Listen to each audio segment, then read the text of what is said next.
Have you ever thought about manifesting and how powerful that it can be? Have you got plans and goals that you want to achieve this year and need a little kickstart to get there? Why not listen to the podcast, The Power of Manifesting, the Flip-Flop Family podcast. Hello and welcome to this week's episode of the Flip-Flop Family podcast. I'm Zylene. And I'm Benjamin. Thank you so much for listening to our podcast. Remember that we release 2 episodes every single week. And this week, there was nothing else that we could talk about other than the Netflix TV drama called Adolescence. Have you watched it? We got through it this week. What did you think, Ben? Yeah, really good. A real good eye-opener.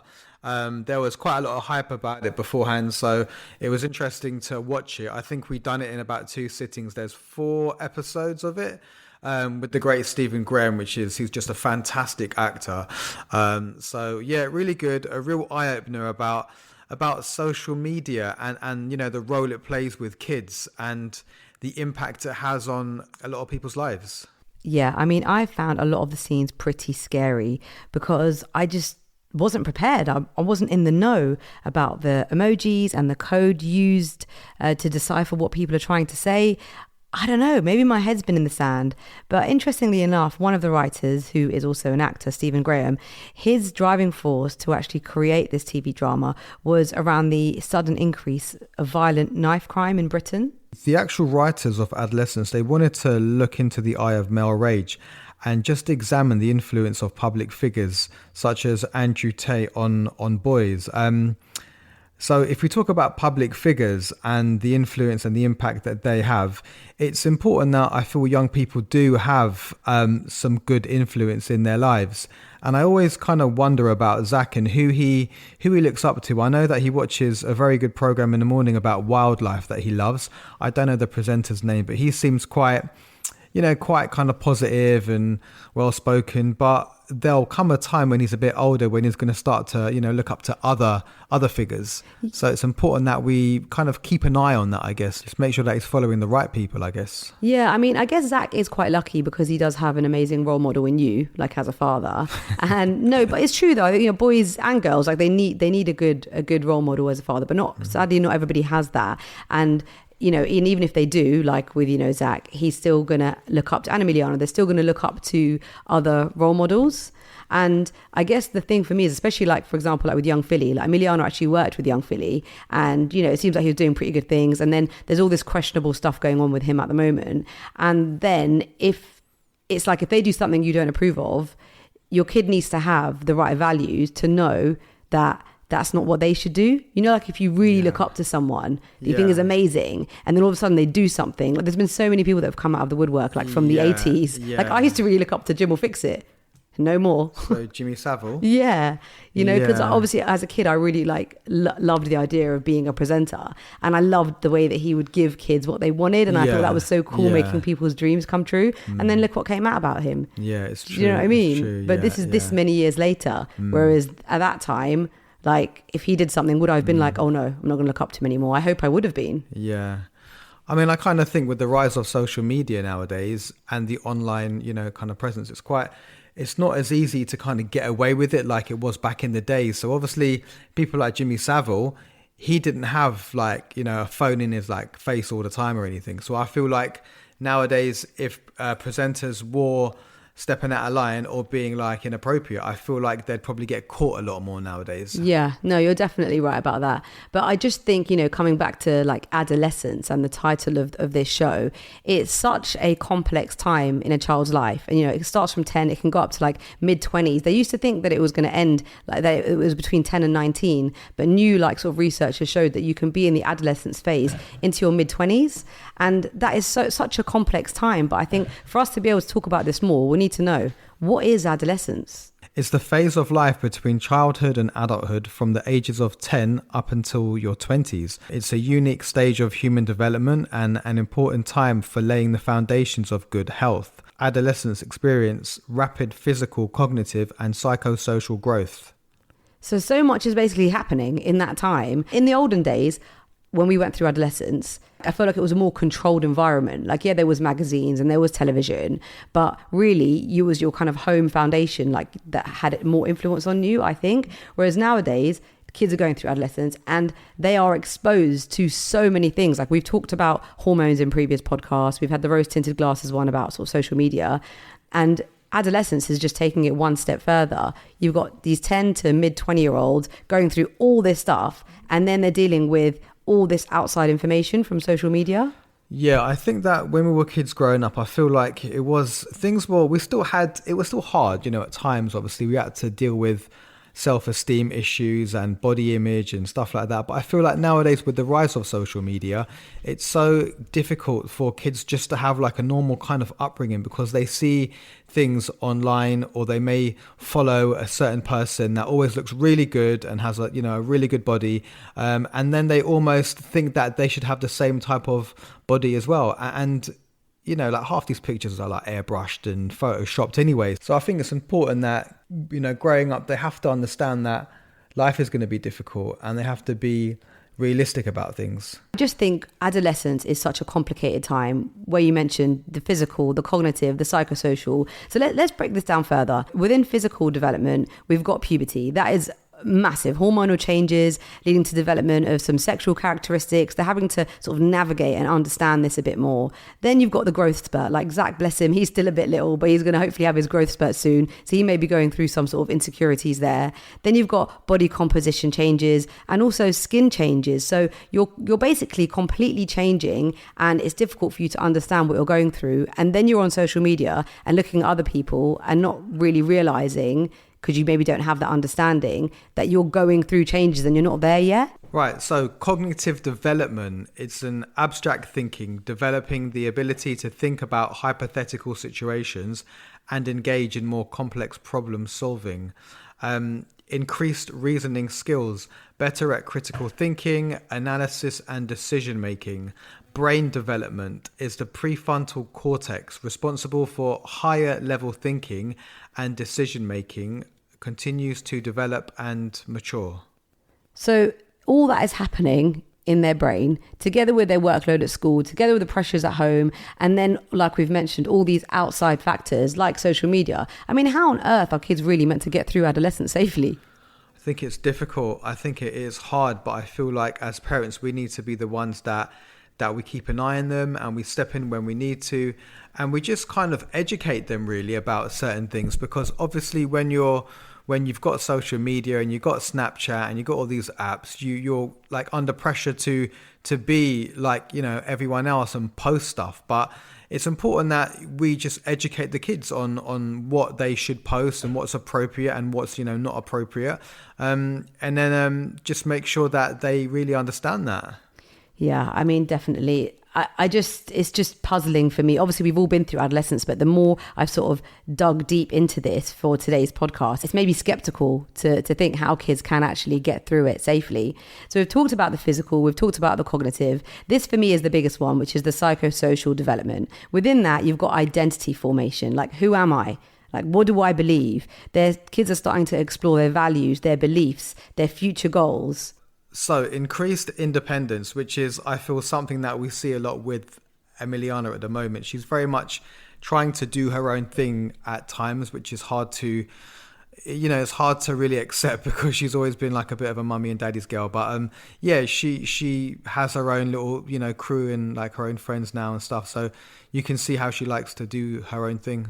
Yeah, definitely. I mean, and that goes on to peer relationships. Like, she becomes more, or not just her, but all children going through adolescence become more influenced by their peers. Like, what their friends think seems to be more important than what we think. And that is obviously shaping their social behaviors and their attitudes, and they're developing different values to perhaps the ones that we've taught them at home. Emotional development. This is one that I feel a lot, because I see it in Emiliana and Zach, actually. They have these wide ranges of like sadness and anger and anxiety, excitement as they go through this kind of time. And it's something that we see a lot with them. 1 minute, Minnie might be sad about something, next minute she's quite happy about something. So you just have to understand that they're, going through a period like this. Oh, this is a good one. Social identity. They're beginning to identify with different social groups, such as ethnicity, religion, perhaps political affiliation. Obviously, with Emiliana and Zach, they are part of two faiths, and they have a lot of social things going on. They've got their school, they've got their, we've got our friends, they've got their friends. There's so many different groups, so they're kind of trying to find their way. Where are they within this? Lastly, sexual and gender identity. As they explore this, it can be a complex and a challenging time. Wow. When you put together physical, cognitive and psychosocial together, it's just a lot. Such a challenging time. But then we think about adolescence in 2025. You add mobile phones, you add social media, and we expect our kids to come out all right. It's just so hard. And I think it's hard for us as parents to actually get a handle on it. Like, what do you think is the best thing for us to do to help our kids during this sort of difficult time? Well, again, I think it's important that we educate them. I think it's important that they understand that there's no right or wrong way to do like a lot of things, really. When you're trying to learn and you're in this period of time, I think that they need to not be so hard on themselves. If they see a picture of a really, gorgeous girl on the beach who's got a six-pack and looks really well, and they don't quite have that body, I think that they need to understand that it's okay not to have that body, and it's cool. And we're all built in different ways, different sizes. So I think really it's about having that conversation with them and getting them to really understand that. I think it's important that you give the kids foundational values. So obviously from day one, we've always tried to teach the kids about family values that we have, that I feel, and you feel as well, that we have to instill that in them so that when they are on their own or out with their friends or whatever, they kind of know how to behave. If they see their friend being rude to like a shopkeeper, they know that that's wrong and they know not to behave like that. Or if they see,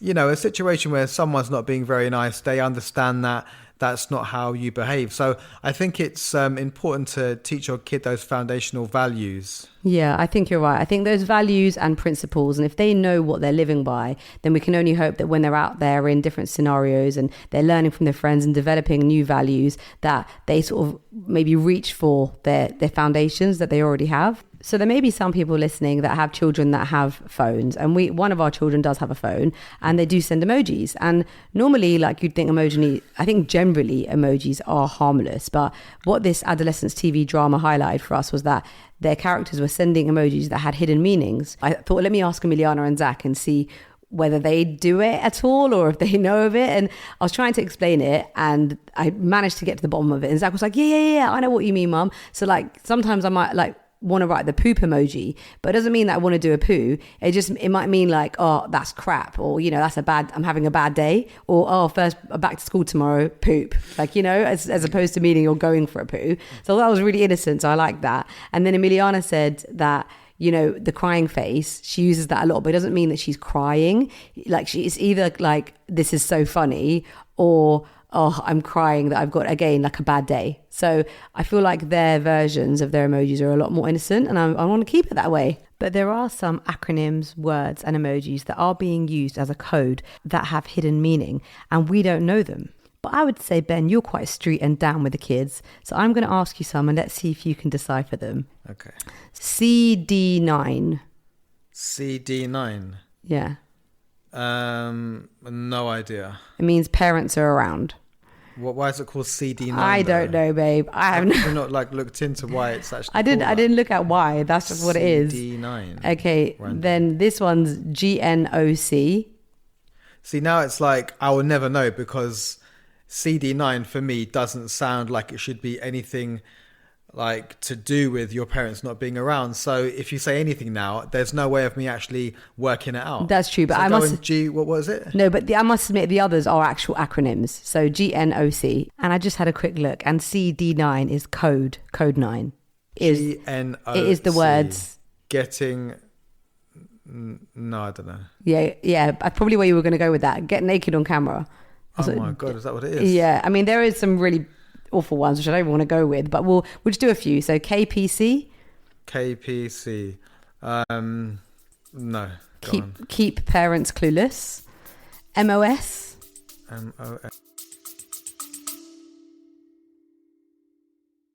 check out the brand new episode released of the Flip Flop Family podcast. Self-discipline begins with the mastery of your thoughts. If you don't control what you think, you can't control what you do. Why not have a listen all about self-discipline and self-control and lots more other fun stuff. Mother of sheeps. Mum over shoulder. Then there's also POS, parents over shoulder. P911 or P999. P911 or P999. Need to call the police. Parents are watching. Wow. I know. It's scary. a whole other language altogether now, isn't it? Yeah, it really is. And pretty scary. Then you probably know this one from the Adolescence TV program, the kidney beans. I can't remember what that was. It means that someone's an incel. And I must admit, I didn't even know what an incel was until I watched this. But it's someone who is basically deemed involuntary celibate. And it's mainly like boys that they may think that girls wouldn't be into them, or society or the school or whatever has made them feel like they're they're not someone that anyone would ever want to get with. So they're an incel, involuntary celibate. I know. This world is pretty scary. Then you've just got the hearts again. You know, we'd think that just sending a love heart meant a love heart, and red obviously does mean love. Do you know what orange is? Orange, let's be friends. Is just you're going to be okay. And then the other colors are a bit deeper. There's loads of like drug emojis, there's sexting emojis, there's the facial expressions, which again you would just think are normal facial expressions, but like you've got the woozy face, which can mean like drunkenness. Then you know the like hot red face, like if you're angry. Yeah. Well, not the one that has the like words coming out of its mouth, but just the red one. Yeah. Apparently that can mean hot in a more sexual way. Okay. So I don't know, man. This world is just difficult. Yeah, we need to really get a little bit more kind of clued up on these things, I guess. Yeah, I mean, I think generally emojis are usually just harmless fun, but there obviously can be a dark side, and one that I think parents need to be clued up on. So I think it's a good thing that it was aired and that it's made us aware, because there was definitely loads of things in there that I didn't know about. Yeah. But what can we do to keep children safe online? So use parental controls. Both iOS and Google offer features that enable parents to filter content and set time limits on apps. For iOS devices such as an iPhone or iPad, you can make use of the screen time feature to block certain apps, content types or functions. On iOS, this can be done by going to settings and selecting screen time. For Android, you can install the Family Link app from the Google Play Store, which is what we use. Right, so Family Link is fantastic because it really sets a sort of time limit on what your kid can use to go on their apps and stuff like that. And also, I think you can actually see the apps that they use as well, which is fantastic for parents. And I quite like that you can set individual limits for apps, which I quite like. So if you're allowing them to use some social media, you can say how long they can use on those. Did the gaming podcast, a friend who was listening actually messaged us to say that for the Nintendo Switch, you can also have parental controls if your kid's a gamer, so that you can monitor how much they're actually using. Obviously, talking to your children, there's lots of charities, including the NSPCC, that advise you to talk to your children about their online activity and how important it is to keep them safe. I think conversationally and being very open with your children is going to really help you in the long run, so that if they see something that they shouldn't have seen, or they're a bit confused, they'll feel open to talk to you. There are some fantastic tools that are available for parents to learn more about how social media platforms operate.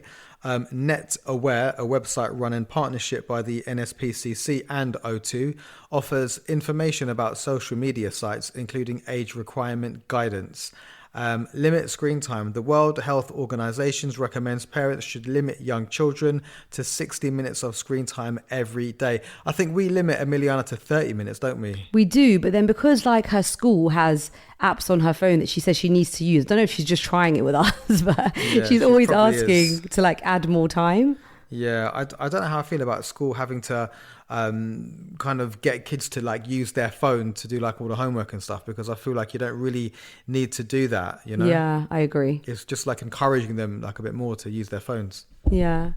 Emiliana recently, as part of her agency, did an advert for Ofcom. I'm actually waiting for that to come out. I'm looking forward to it, but it was all around screen time. And recently I've been looking at the Ofcom Instagram page, and I must admit they've got lots of good things on there as well. So make sure you check it out. We talked a lot about adolescence, and that was the main purpose of this podcast. But as we are talking about screen time, it seems only natural to just transition onto your screen time, Benjamin. What are you watching at the moment? So I tend not to really watch a lot of TV, but obviously when I'm at the gym and I'm on the treadmill, I kind of try and find stuff to watch. So I came across a program that came out in 2022 called The Sandman, which I've only got up to episode 2, but it's like a kind of sci-fi fantasy type drama, which is pretty cool. And it's good. And I think there's another season coming out in this year, in fact. So it's so far so good. So if you want to watch anything, The Sandman is something that I would highly recommend.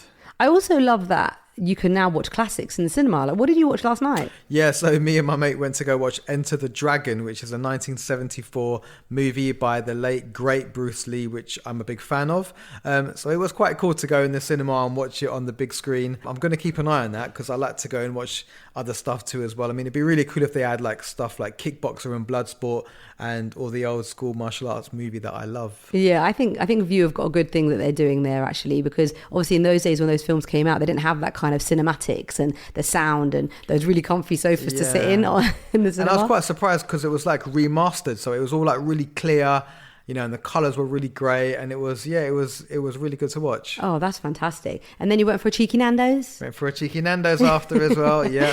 That actually brings me on to my game changer. Now, it may not be a game changer for some people, but you mentioned to me that your friend who you went to dinner with yesterday only recently found out about it. So my game changer was when I went to Nando's and I tried their chicken livers. Now, I'm not a chicken liver person. My mum makes it Indian style and I'm not really a fan. I find livers a little bit dry, but if you haven't tried them, it is a complete game changer. There are times when Ben and I, actually most times, me and you go there and I just order the livers, don't I? Yeah, I don't even order like pieces of chicken. Yeah. So try out the Nando's chicken livers. Once you try it, you won't go back. Trust me. But the tip is also to get them to like heat up your bread, because with the livers, you get like a big kind of thick piece of bread and it comes cold. You need to get them to cut it in half and then to put it on the grill and then to bring it over. It's great. Oh, babe, I want a Nando's now, man. Cheeky Nando's. I want a cheeky Nando's. I love these chicken livers so much that I would even say that these Nando's chicken livers are my dish of the week. Check it out at the Flip Flop Family kitchen page. It's super easy to make, like super easy. And chicken livers are like the cheapest thing you can buy, like £1.50 for a packet, and you can make loads. Try that out. So what are you listening to at the moment? What's buzzing in your ears? Okay, so I've picked up quite a good UK rapper, drill artist, trap star artist. I can't really keep up to date with what the actual difference is between a trap artist and a drill artist, but he's called Scraps, which is this guy that I quite like actually. So yeah, Scraps is one. And then obviously another guy called Potter Paper. Another dude, some like random dude, some like a 45-year-old guy, and I listen to Potter Paper, but whatever. But he's quite cool. So yeah, those are two artists right now that I'm vibing on. Oh my god, you sound like Minnie. You're vibing. From a cheeky Nando's to a cheeky KFC, we all like a bit of chicken, a bit of finger licking chicken. Well, that's my money saving tip for you. If you are a fan, obviously prices have gone up everywhere, so if you do fancy a bit of junk and don't want to spend too much, they've got an offer at the moment for $11.99 and you get 10 chicken fillets and 10 wings plus 2 gravy pots for $11.99. I mean, that's an absolute bargain to get 20 pieces of chicken. So have your KFC, it's finger licking good. All right, so thank you for listening to our podcast. We release 2 a week. Remember that. It's on Monday and Thursdays. Right. And follow us on socials. If you like what you hear, please tell a friend, share, like, and subscribe. And we would love you to be a part of the community. That's right. You can check out our socials, the Flip Flop Family on Instagram, the Flip Flop Family Kitchen, the Flip Flop Prop, and also on all other streaming platforms. I'm Xylene. I'm Benjamin. Bye. Bye. Fancy listening to another episode? Why not check out all about parenting, confidence, promoting healthy eating, self-discipline, or the power of manifesting. And remember, we release 2 episodes every single week on a Monday and a Thursday.